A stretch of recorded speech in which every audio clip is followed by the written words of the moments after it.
Welcome to Ross Fly Box. Today we're going to tie a very simple pattern. It's called a long cress. It's a cress bug, sow bug imitation, shrimp imitation. It's very effective locally here. Most of the limestone streams and spring creeks it does very well.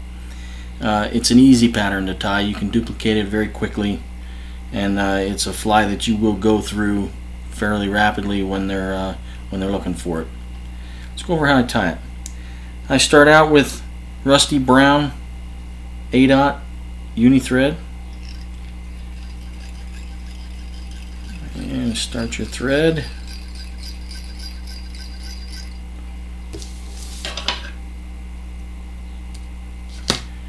And I'm starting here on a size 14 caddis merger hook.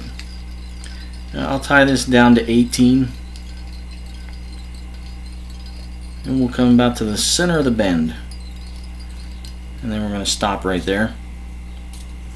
Next we're going to tie in 10 wraps of fine, I use lead substitute wire.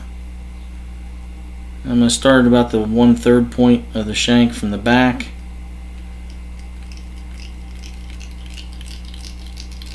And I wrap 10 times.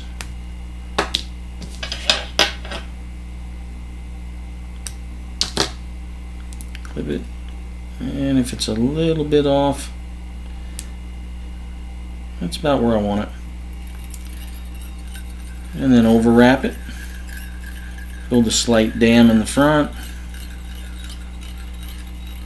Build a slight dam in the back. Help taper it. And then stop in the back. Next I'm going to tie in fine gold wire. And tie it in the back on the side of the hook.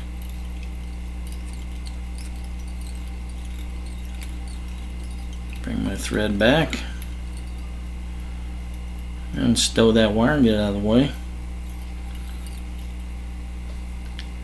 And next what we're going to do is we're going to dub.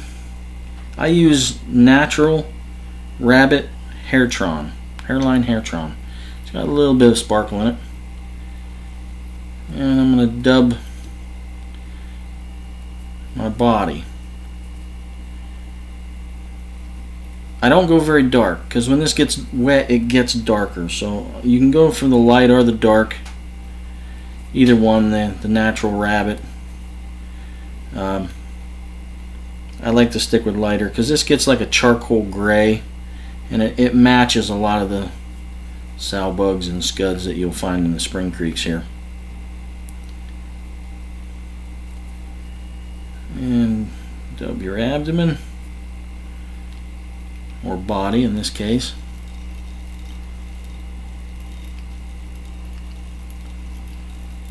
And you want to give your abdomen a little bit of a taper, meaning you want to be small on the backside and get a little bit fat. The lead's going to help you with that, but get a little bit fat towards the middle.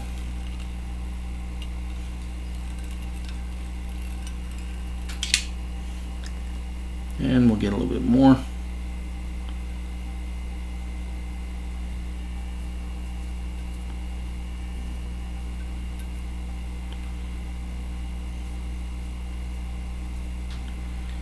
Like I said, not a lot of moving parts to this pattern.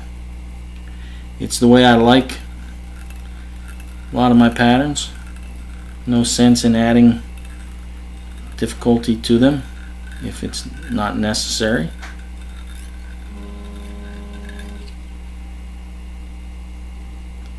And I'm going to give my hook a little bit more of a level stance. And I'm going to give just a little bit more.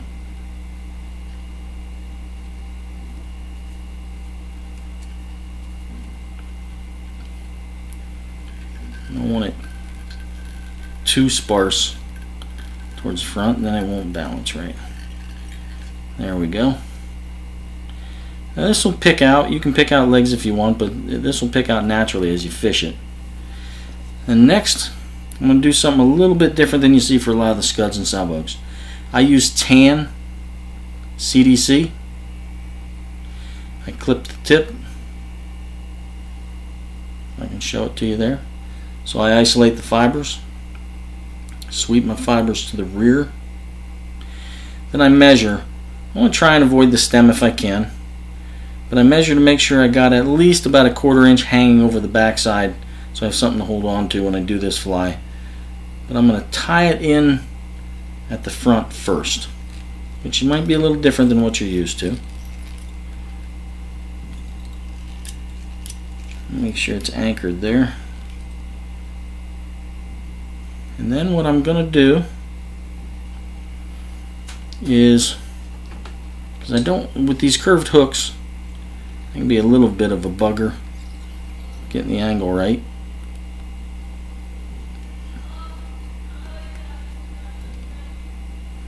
And I'm going to put a whip finish in there so it can't fall off the front of my hook while I'm bouncing it around. So I'm going to start with one turn at the bottom, keeping it up on top. That's separated a little bit on me.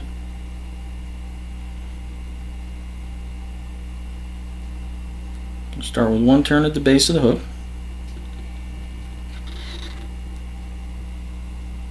and then wrap it down, tie it down in place with the wire. I'll get a little bit wider towards the middle.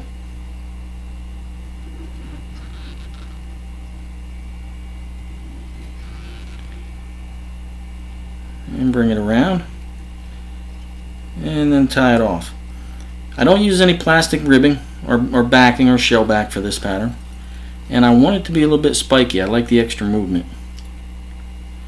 And then what I do is I bring both materials up here to the front and I clip it off together. I'll make sure that I get the rest of everything away from the eye.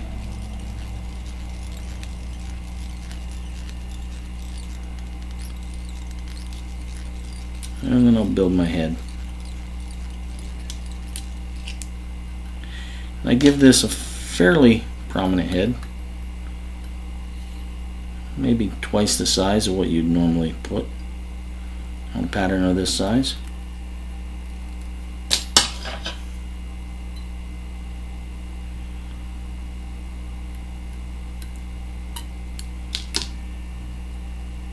I'll clip off any obvious big flyers, and then I'll come back here to the back. I'm going to clip my tail about 2 head lengths right there, and then quick dab of head cement for this pattern.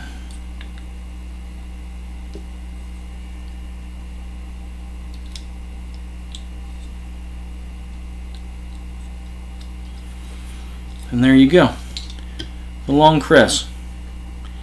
I tie this in olive and natural rabbit. Those two sizes, or those two colors, pretty much cover my fishing locally. Very easy pattern to tie, one you almost need on all spring creeks.